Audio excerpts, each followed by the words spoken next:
కన్న తల్లి కడుపు పంట కష్టపడి 10 నెలలేమో పదంగా నిన్నే వెంచి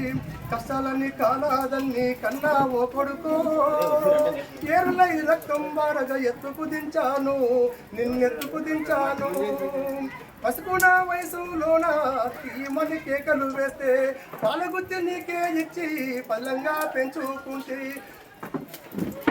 కష్టాలన్నీ కాలాదన్ని కన్నా ఓ కొడుకు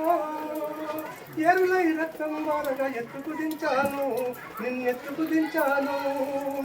కరుమపు చీకటిలోడా కమ్ముకున్న మేఘములారా నిరన్నా చెప్పారాదా నా చిన్ని కొడుకు చారా అందమైన సంగా మామ మీకన్నా తెలుసా చెప్పు చుక్కల్లో దాగున్నాడా మీకన్నా తెలుసా చుక్కల్లో దాగున్నాడా మీకన్నా తెలుసా తెలుసుంటే చెప్పారాదా నా చిన్ని జాడా నా కొడుకు జాడా నా తండ్రి జాడా నా బిడ్డ జాడా. నరేష్ ఎవరు ఇంతకుముందు మన అంజనేయులు మా అంటుండే చిక్కటి నవ్వు కల్మషం లేని నవ్వులు పలకరింపులు పెద్దగాయన మా ఇంటికాడ మా నాయన కొద్దిగా ఇబ్బందులు ఉంటే మా ఇల్లు కట్టడానికి వచ్చిండు రమేష్తో పాటు మా నాయనను అనేక సందర్భాల్లో పెదనాయన అంటే పలకరించుకుంటూ మా ఎక్కడ పోయినా కూడా ఊళ్ళో మొత్తంగా పెదనాయన పెద్దమ్మ కక్కయ్య చిన్నమ్మ అన్న తమ్ముడు అని చెప్పడాన్ని ఆత్మీయంగా ప్రేమతోటి కలుపుకొడతనంతో ఇంత దురుసు ప్రవర్తన లేకుండా చక్కగా పలకరింపులతోటి చేసినటువంటి నరేష్ ఈరోజు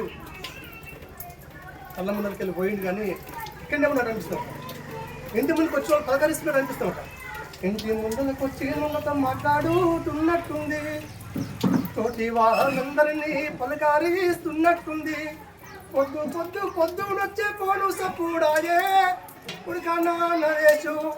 నీ మాట వినరాదాయే బిడ్డమా నరేషు పొయ్యి మీద ఎసరేమో పొంగి వస్తున్నట్టుంది ఎడమ కన్ను ఎందుకో అదురుతూ ఉన్నట్టుంది మనసంతా కీడేమో శంకిస్తూ ఉన్నది ఎదురొస్తూ శకునాలు గుండెల్ని వణికిస్తుంటే అలసి నేను కునుకు పడితే సాగు కబురు బిడ్డ నా కళ్ళకొచ్చినాది నా కన్నా తల్లి కడుపు ఏడారయ్యినాది నా కన్నా తల్లి కడుపు ఏడారయ్యినాది. నరేష్ మనస్ఫూర్తిగా జోహాలు చెప్పుకుంటూ